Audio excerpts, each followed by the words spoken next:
Jeg siger tak en gang til for romanen her, som jeg har læst med glæde. Og det første, vi skal høre om, det er jo både for det første helt basalt, hvorfor du synes, det er vigtigt at skrive en skønlitterær roman om Luther, og hvilke tanker du har gjort dig ved at fremstille en personlighed, der er så kompliceret og så omstridt, som han er. Jamen, man kan vel sige det på den måde, at jeg var ikke klar over, hvor kompliceret den var, inden jeg startede. Så var det jo bare meget nemt. Så kom det efterhånden, og så sad jeg ligesom i saksen. Jeg startede for, det må være omkring 4 år siden, at jeg besluttede mig for at skrive romanen, fordi at vi jo nærmede os reformationsjubilæet.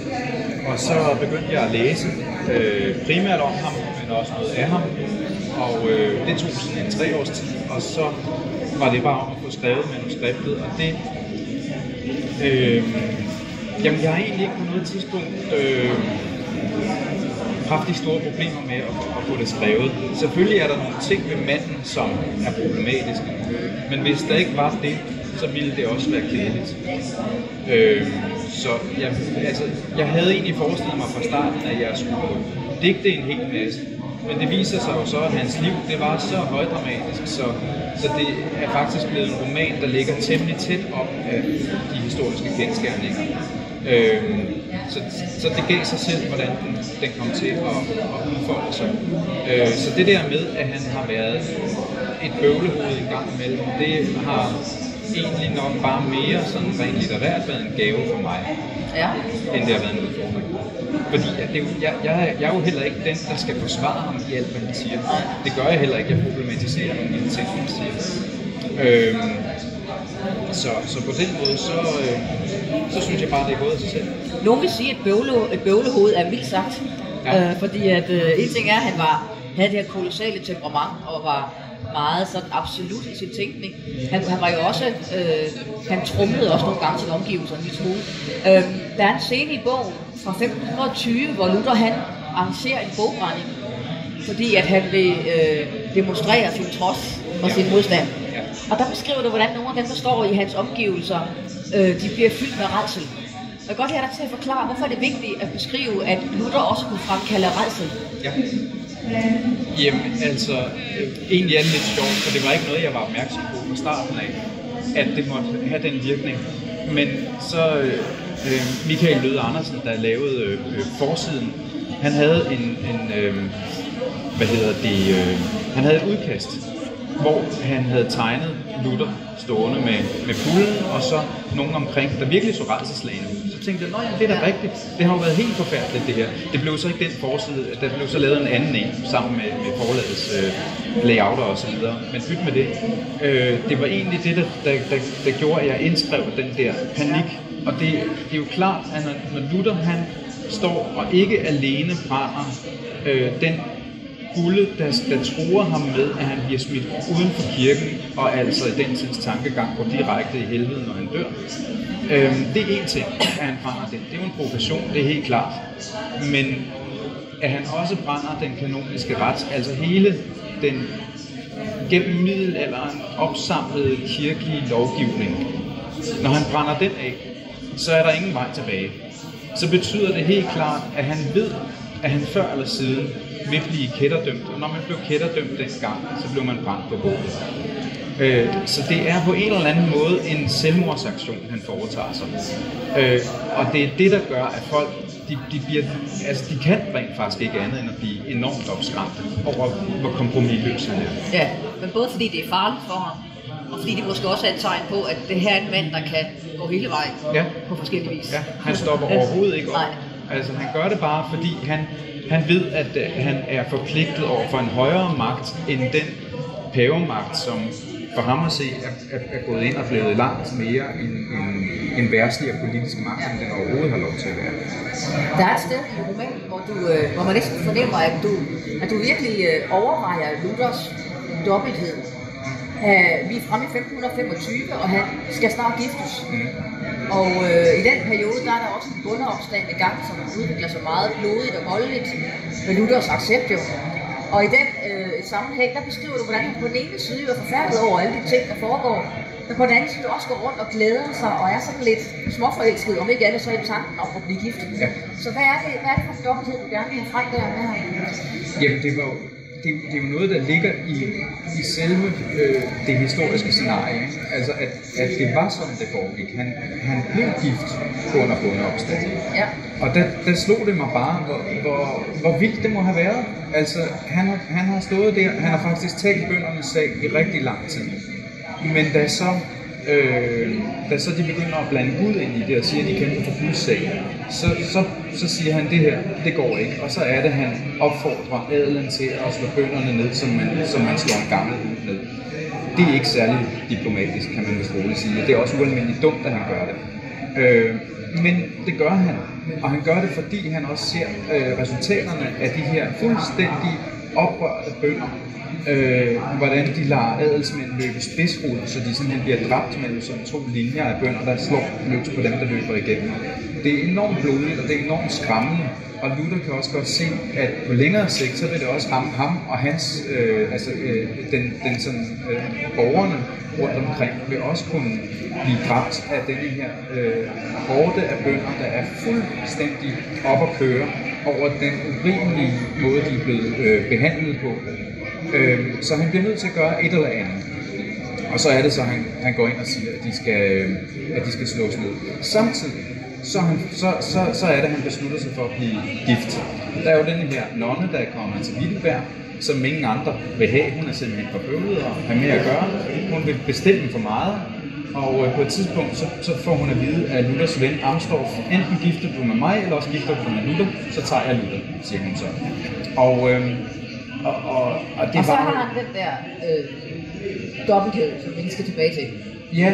I at han på den ene side står midt i et kæmpe drama, han selv har været hovedperson i, ja. På den anden side også har sin egen lykke for øje, ja. Kan man sige. Ja. Og hvad gør der tanker, når du beskriver ham der?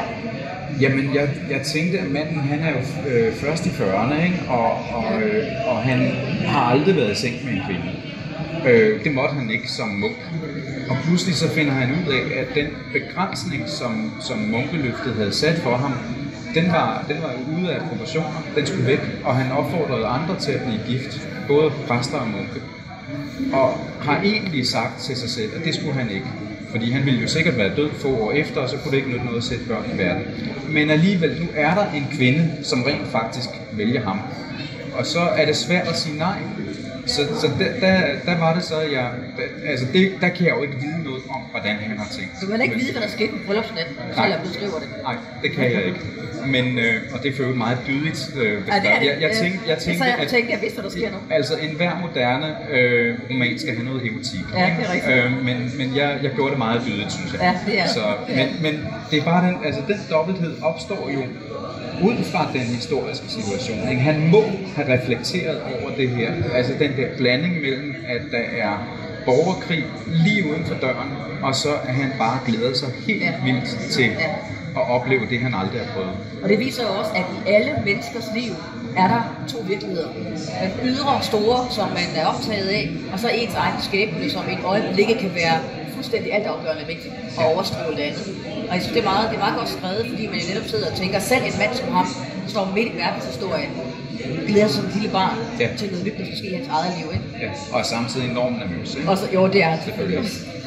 Vi skal tale lidt om Luthers teologi, fordi at, det er jo selvfølgelig en rød tråd, der går gennem romanen, som er ret kronologisk bygget op, med nogle tidsspring til Luthers dødsleje nærmest, men ellers så kører den ret kronologisk. Og du får selvfølgelig beskrevet det her med Luthers teologiske gennembrud, hvor han indser, at han ikke kan retfærdiggøre sig selv, og at gerningerne ikke fører til frelse, det gør kun troen. Og det er jo en tankegang, som selvfølgelig fuldstændig gennemsyrer Luthers virke, men som også fører til, at han bliver så absolut i sin tænkning, at han næsten må afvise, at mennesket kan gøre noget som helst for at nærme sig Gud. Ja. Og så laver du en samtale mellem Luther og hans makker, Melanchthon. Hvor Melanchthon han jo er på det hold, der siger, at vi kan godt gøre en lille smule for at komme Gud i møde, som du skriver. Ja. Og Luther nægter. Ja. Og der vil jeg godt spørge dig, hvordan har du selv rykket dig teologisk, eller blevet påvirket teologisk, af de her meget utroligt interessante og centrale tanker, men også Luthers absoluthed, som er meget kompromisløs? Jamen, hans absoluthed gør jo, at han løber ind i nogle mure. som vi på afstand kan sige, at han skulle have undgået. Det er også den der absolute skræk for lovreligion, der gør, at han med årene bliver meget, meget kritisk over for jøder. Ja. Fordi han er simpelthen bange for, altså jødedommen er en lovreligion, og han anser den romersk-katolske kirkes teologi for at være lovreligion. Og det vil sige, at der er ikke nogen, der skal kunne sige til noget menneske, man skal gøre noget bestemt for at fortjene Guds kærlighed. Fordi så løber man vild. Guds kærlighed er gratis. Men når han så bliver så altså opsat på, at der ikke må være nogen fortjensttanke i det, så er det jo lige før han selv bliver lige så... Nej, han bliver faktisk lige så rabiat som hans modstander. Ja. Og det er et problem. Jeg nåede ikke at læse hans kæmpe skrift om den trælbundne vilje, inden jeg skrev bogen. Men jeg er i gang med at læse den nu, og den er altså bare... Den er bare voldsom, altså, og det er svært at følge ham. Men jeg kan godt forstå, at han ikke har kunnet trækkes tilbage. Han har ikke kunnet nuancere, fordi i den trælbundne vilje, der sviner han Erasmus af Rotterdam, der er skrevet om den frie vilje. Han sviner ham til side op og side ned. Så hvis han skulle trække det tilbage, så ville han faktisk kunne lægge afstand til sin egen bog. Og det kan han ikke. Det er næsten et mirakel, at han faktisk kan blive ved med at være gode venner med Melanchthon, som ligger tættere op af Erasmus af Rotterdam end af Luther på det punkt. Så altså, den der kompromisløshed, han har haft, den har jo stået i vejen for ham, det er der overhovedet ingen tvivl om. Men jeg tror aldrig, han selv for alvor indser det. At han er kompromisløs? Ja. Nej. Hvis man skulle nogen sidde så og være så dybt nede i tingene, og sidder stadig er dybt nede i den trælbundne vilje, man har sagt, eller i hvert fald skriftet om, hvad, nu har du fulgtes med Luther som din følgesvend her i flere år, og når vi nu diskuterer Luther for tiden, og hvad hans betydning for os, for folkekirken og for vores måde at se individet på, vil du så sige, at Luther, hans menneskesyn passer det egentlig i vores tid i dag, og kan vi stadig bruge det? Jeg mener bestemt, vi kan bruge det. Men vi kan ikke bruge det lige så kompromisløst, som han var. Og det er jo også...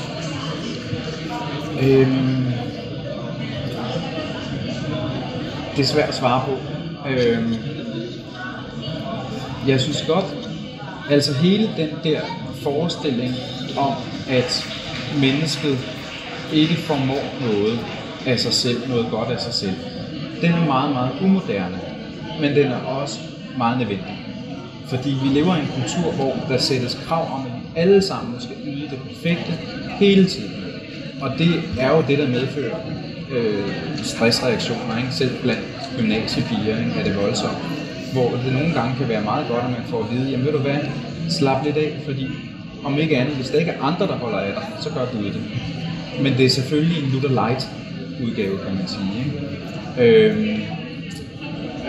Og jeg synes, altså når hans menneskesyn bliver præget af hans kompromisløshed, så han begynder at ville sende jøder i ghettoer, så er der jo ikke noget positivt i det. Så er der ikke noget, vi kan bruge til i dag, tværtimod. Det må vi lægge afstand til, og vi må også i talesætte det. Det synes jeg bestemt, man skal. Men man skal bare ikke gøre det i så høj grad, at man siger, at der ikke er noget godt at komme efter hos Luther. For det er der. Og hvad er det, vi skal bruge ham til i dag? Så hvad er det gode? Hvad er det tidløse, man nærmere spørger? Det tidløse er hele det grundlæggende i hans teologi. Altså den der opdagelse af, at vi ikke skal fortjene Guds kærlighed, men at vi har den i forvejen. Sådan at man kan give sig selv lov til at elske livet og gribe den gave, det er, og have fået lov til at leve med dem, man er blevet givet og leve sammen med. I stedet for at man hele tiden skal fokusere på at yde noget til, i hvert fald dengang, en metafysisk magt, som egentlig... Altså, der var jo 2 metafysiske magter, der var fuld af satan, og det er faktisk svært at se, hvem af dem, der er værst med den teologiske forståelse, man havde dengang. Synes du, at du er... Det er ikke sikkert svært at svare på, når du har været i selskab med Luther på privat plan, nærmest. Ja, jeg ved ikke, hvad man synes om det. Nej, det er jo netop det. Og jeg har selv prøvet lidt det samme, fordi jeg har skrevet en roman om Søren Kierkegaard og hans forlovelse. Så kan man godt få sådan en fornemmelse af, at man næsten kommer ind i deres liv og bliver dus og alt det der, ikke? Ja. Og så vil jeg godt spørge dig om, synes du er kommet tættere på ham, og kan du lide ham? Ja, altså...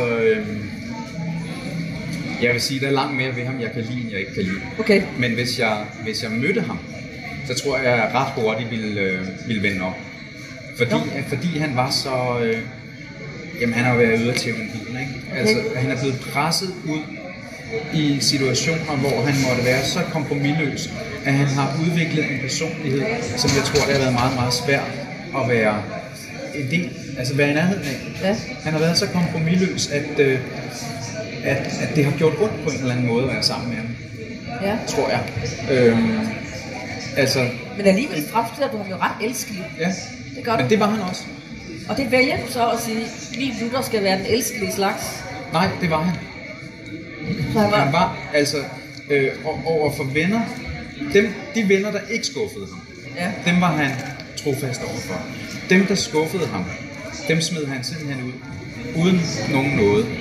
Det viste sig så alligevel, at med hans kollega Karlstadt, som lavede en hel masse bøvl og uro i Wittenberg, han blev smidt ud, og så da han senere fik problemer, så fik han faktisk lov til at bo hos Luther, og Luther hjalp ham. Det er lidt svært at se, i hvor høj grad han gjorde det for at kunne sige, altså for på en eller anden måde at kunne vise ham som den store ven. Det kan også godt være, at han rent faktisk mente, at det var godt at hjælpe ham.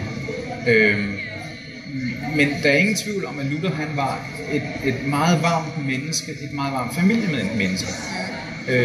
Han var, altså dengang, der slog folk deres børn. Det var en del af opdragelsen. Han blev selv slået med et birkeris af sin mor, så det begyndte at bløde. Jeg har tænkt ret længe på, hvor mange gange og hvor hårdt man skal slå med et birkeris, for at det begynder at bløde. Det må være sådan temmelig hissigt, ikke? Det er i hvert fald en erindring, han har, da han bliver ældre. Det gjorde han ikke mod sine egne børn. Han var faktisk meget kærlig og venlig over for sine børn, undtagen den ældste. Fordi han skulle ligesom føres frem. Det var ham, der skulle tegne familien. Og det fortrød han lidt hen ad vejen. Så var han når man tager den tid i betragtning, så var han en meget loyal og rummelig ægtemand. Ja. Han overdrog jo hele det økonomiske ansvar til sin kone, Katarina. Og heldigvis havde hun evner for det. Hvis hun ikke havde haft det, så havde de ikke haft nogen penge overhovedet. Altså Luther han skrev jo spandevis af skrifter, som blev solgt i fantastiske oplag, og han tog aldrig noget som helst for det. Fordi det var Guds sag, så det skulle han ikke tjene på. Han kunne have været stenrig, men det var han ikke.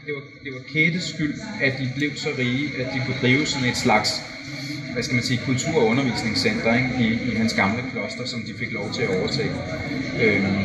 Så på den måde har han været meget, meget hjertevarm. Plus at han fik en anden forståelse af kvindekøn.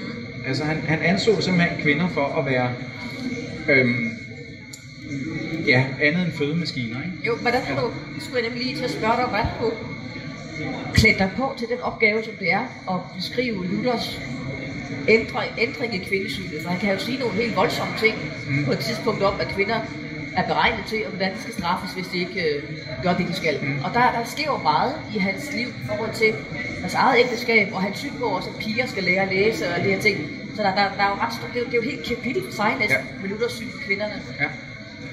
Hvordan jeg har klædt mig på til det? Det kommer af sig selv, vil jeg sige, fordi det har jo været afhængigt af, hvad jeg har læst af ham, ikke? Og der er altså nogle steder i fortalerne, det er sådan nogle, når han har siddet med forskellige mennesker omkring middagsbordet, så har han talt, og de har siddet og lyttet, og de har siddet og noteret, og synes, at det var vel nok klogt alt, hvad han sagde, og det havde han selv et skeptisk forhold til. Men i hvert fald får han sagt nogle ting der undervejs om kvinder, som altså bare løfter dem op over den almindelige forståelse af kvinder. Kvinder havde ingen arveret, altså når deres mænd døde, så blev deres børn flyttede over til noget andet familie, og så skulle de bare skynde sig og gifte sig igen, ellers så var de på spand. Men Luther er jo også utroligt præget af sin skabelsesteologi og det gamle testamente, så han sidder jo fast i nogle meget rigide overleveringer i forhold til kønnenes rolle og sådan, som han jo også kunne bearbejde undervejs. Ja, det gør han. Og jeg tror simpelthen, det er ren praktik, der gør, at han ændrer holdning. Ja, det levede liv. Ja, det er det. Han bliver klogere med årene. Og så kan man så sige, ligesom Kierkegaard gik over og lavede kirkekamp til sidst, så kan det også godt være, at han måske blev lidt for klog til sidst, da han så begyndte at angribe jøderne. Ikke? Sidste, vi skal til at runde af, men jeg skal spørge dig, netop fordi med de her ånder, som Luther og Kierkegaard og andre, som har en mission, som virkelig oplever sig selv som en Guds kriger nærmest på jorden, ikke? Som kan manes op i et hjørne, især i slutningen af deres karriere. Har du undervejs, når du har siddet og skrevet det her, tænkt, mistet noget at tro på ham, eller tænkt, jeg har ikke lyst til at hvad så, altså stå ved så meget, at jeg vil dyrke Luther på den her måde, som jeg gør? Er du vaklet i din Luther-tro undervejs? Nej, altså jeg synes ikke, jeg dyrker ham. Det vil jeg lige sige. Det synes du passer ikke. Nej, jeg synes ikke. Jeg siger, det er en, og den side er der også, det er en sympatisk Luther, der er i den her roman. Ja. Og det synes jeg, der er fint og skønt. Ja. Men man kunne også have trukket andre træk frem, siger ja, det kunne man alt efter hvilken vinkel man lægger. Og der lægger en anden, hvis det var mig selv, der skulle møde ham, så ville jeg nok blive skræmt af hans styrke. Ikke? Men nu mistede jeg tråden. Nej, jeg spurgte, om du så kom til at vakle i din tro på ham undervejs og sagde... Nej, snart tværtimod. Altså nu er jeg også præst, og jeg er bare blevet klogere på, hvad Luthers teologi er. Ja.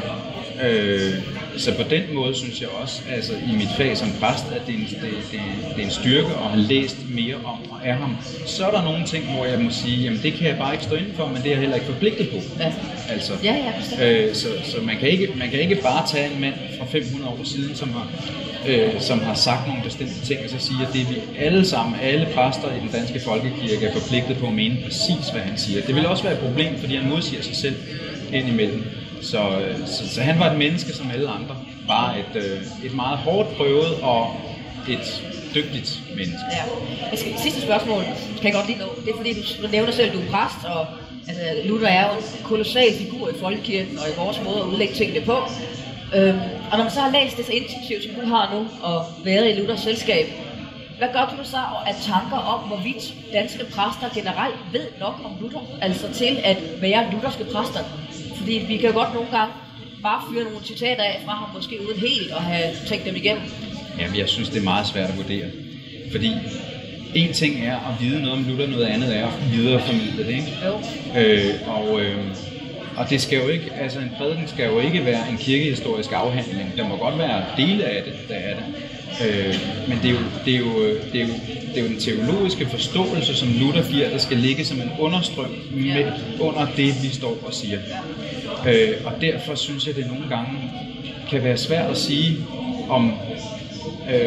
altså, nu er jeg heller ikke rettet at spørge, fordi jeg prædiker selv, og det vil sige, så har jeg ikke så meget tid til at gå hen og høre andre.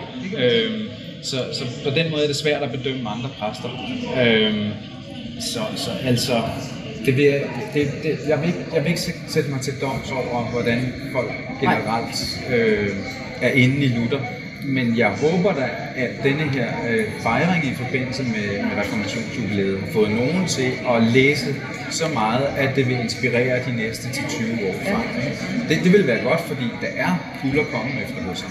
Ja, og så kan jeg jo afslutte med at sige, at man kan jo starte med at læse den her, hvis man gerne vil læse noget om Luther. For en ting er, at det er en velskrevet og meget oplysende roman, fordi han jo gennemlever hele Luthers liv. Men der er også alle de teologiske grunddiskussioner med heri. Og det er altså, dem kan man ikke øve sig på tit nok, han har sagt. Så det er en fin bog, og den er kyndig. Og om samtidig faktisk også, jeg kom til at holde af ham, vil jeg sige, når jeg læste. Det var godt. Og både kyndig og meget, meget værd at læse. Så jeg siger tak for romanen, og tak for snakken. Ja, selv tak.